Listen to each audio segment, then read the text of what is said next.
Hello, everybody, and welcome to our series called Banyan Talks. And I'm delighted today to welcome Ms. Brenda Howe, who is the Global Head of Business Development at the CFA Institute. She's visiting us from Hong Kong. So, welcome, Ms. Brenda. Thank you. And welcome to Gokhale Institute of Politics and Economics in Pune. I believe this is your first trip to Pune. Indeed. So I know that you've been with the Institute for 10 years, but your career, of course, in finance has been much longer. So we'd like to hear a little bit about your journey. Okay, well, first of all, thank you for having me today. So this is really my first visit to Pune and my first date actually in Pune as well. So basically, I've been with the CFA Institute for more than 10 years, but I got my CFA charters since 2002. So that got me start my careers in the banking and then into the investment management field. And I was very fortunate that when I actually started at school, I studied business administration, BBA, and then I got my concentrate in finance. That laid the foundation for me to really aspire into working in the finance and industry, banking industry. And having the CFA charter allows me to having sort of a quick start into the investment management field. And I was also very fortunate that my boss at that time actually encouraged me to take the CFA program, and because she herself is also a charter holder. So, but I think having this technical knowledge and also the skills to really persistent through the 3 level of CFA exam allow me to lay the foundations, not just technically, but also allow me to connect with the big networks of CFA charter holders. I know that CFA is very aspirational for students, especially of finance and economics. I want to know, how does it feel? You know, you were doing actually M&A deals and you were a deal maker and a banker, and you chose to go and work now for the Institute. So what's the difference? Well, it's a big change. It's a big change because in the, like you mentioned, in the merger and acquisition and private equity field that I used to work in, that's a lot of those business with the relationship networks that I have built, not just with the industry, but with the regulators and also with different walks of life. Depends on the portfolio I'm managing. So, but having the aspirations to really be able to get so much from the networks allow me to also aspire to do something much more different in my career.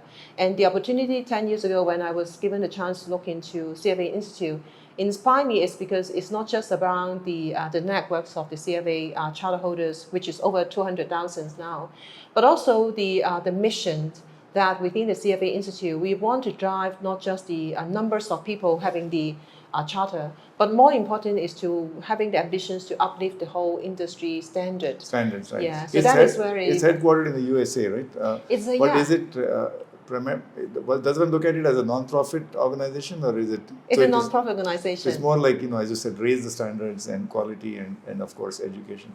So do you now interact a lot more with students and younger folk who are aspirational, or you also deal with people who have to hire CFAs? A mix of that. And what I feel like today, I've got a chance to visit the university, and I was really, really much engaged in some of those interaction with students directly, because students are very, very aspirational. They would like to know more curiosity and to know more how they kind of connect themselves into the industry. So I like to engage with the students, and this is also allowing me to do more in my career.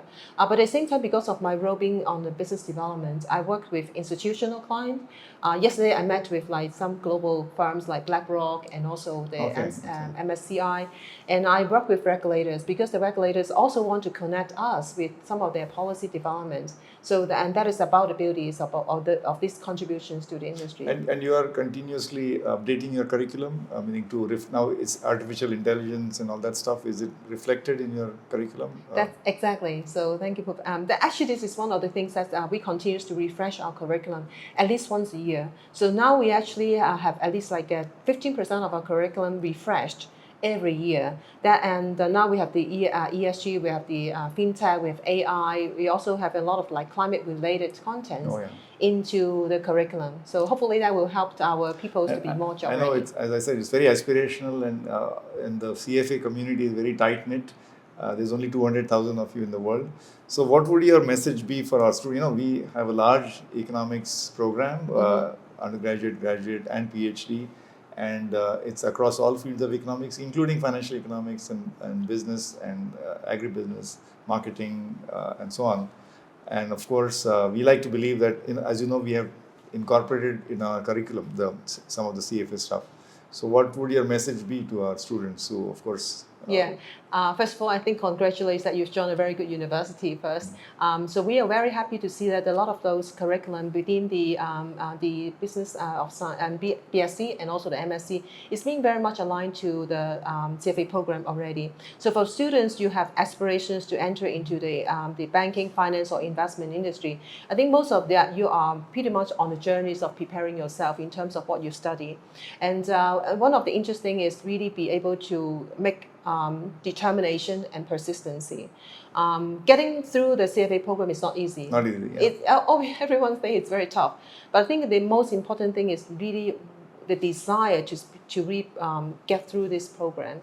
I make myself committed to this, even I fail. Yeah. Because I don't go through all the 3 levels seamlessly. I failed once in the level 2. But I failed once, and I felt like the fail actually made me be more prepared for the success. That's important for people to note that it's not an easy journey, but it's very rewarding. Yeah. And I'm very happy to know that we are going to have some kind of a special collaboration partnership with the CFA Institute. The Gokhale Institute is very happy about that. So I welcome you again, and please come and visit our institute, maybe interact with. This time we are in the middle of semester break. So next time you'll be able to meet our students and enthuse them even more. I look forward to the opportunity. Thank you very much for having me today Once again. Thank you. Thank you.